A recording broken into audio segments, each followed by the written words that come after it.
मुझे आपसे दो सवाल पूछने हैं। कहते हैं जीवन मरण पहले से डिसाइडेड होता है, पर यह भी कहा जाता है कि अगर समय से पहले कोई चला जाए तो उसे अकाल मृत्यु कहते हैं। पर अगर भगवान डिसाइड करके भेजता है जाने का समय, तो समय से पहले कोई कैसे जा सकता है? और मेरा दूसरा सवाल, कहते हैं कि जब जाने वाला चला जाए तो रोते नहीं, क्योंकि वो नई यात्रा शुरू करता है और आपको उसे जाने देना चाहिए। पर जब कोई अचानक से आपके घर से चला जाए तो लोग आपको कहते हैं भूलो आगे बढ़ो, इसी का नाम जिंदगी है। आप नहीं भूल पाते हो। बहुत सुंदर प्रश्न है। क्या नाम है बहन आपका? पूजा। इसको तर्क पर तो उतारना बहुत कसौटी की बात है, पर प्रश्न बहुत प्यारा है। एक होती मौत, एक होती अकाल मौत। एक मृत्यु होती है। मृत्यु एक अवस्था के बाद, अवस्था के साथ होती है। जब व्यक्ति की बहुत अवस्था हो जाती है और मृत्यु होती है तो उसको मौत कहते हैं। लेकिन एक होती है साधनों के कारण, दैहिक कारण, दैविक कारण या भौतिकीय संसाधनों के कारण कोई ऐसी घटना घट जाती है कि शरीर छूट जाता है, उसको अकाल मौत कहते हैं।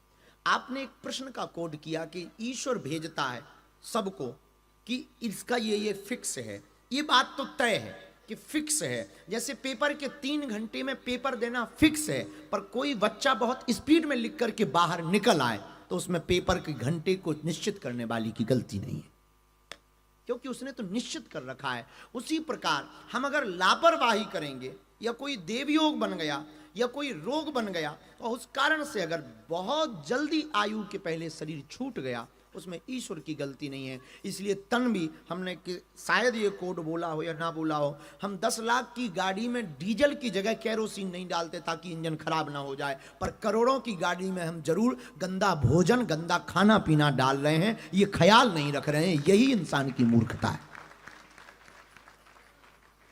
तो इसको अकाल मौत कहते। दूसरा प्रश्न आपने किया कि जो चला जाता है उसको भूल जाना चाहिए, वरना उसको कष्ट पहुंचता। शायद ऐसे ही था। देखिए, संसार में सब कुछ भूला जा सकता है और भारत को और दुनिया को भूलने की बहुत बेहतरीन आदत है और भूल ही जाते हैं लोग। कुछ लोग हैं जो भूल करके भी भूल नहीं पाते हैं। और बात ये नहीं है कि आपके याद करने से वो वापस आएगा, पर लोग और शास्त्र और ऐसा मत कहते हैं कि हम बार बार किसी को याद करें तो उसकी आत्मा आकर्षित होती है, अतृप्त रहती है, फिर वो पुनर्जन्म की यात्रा में बाधक हो जाता है, थोड़ा देरी से पुनर्जन्म होता है। इसलिए जीवन में आना जाना एक क्रम है, यहाँ कोई परमानेंट नहीं है। सब कुछ छूटता है, तन का कपड़ा भी छूटता है, एक दिन तुम्हें भी छूटना है। इसलिए हमको ईश्वर की गति मान करके आगे बढ़ देना चाहिए, इस बात को ही मानना चाहिए। धन्यवाद।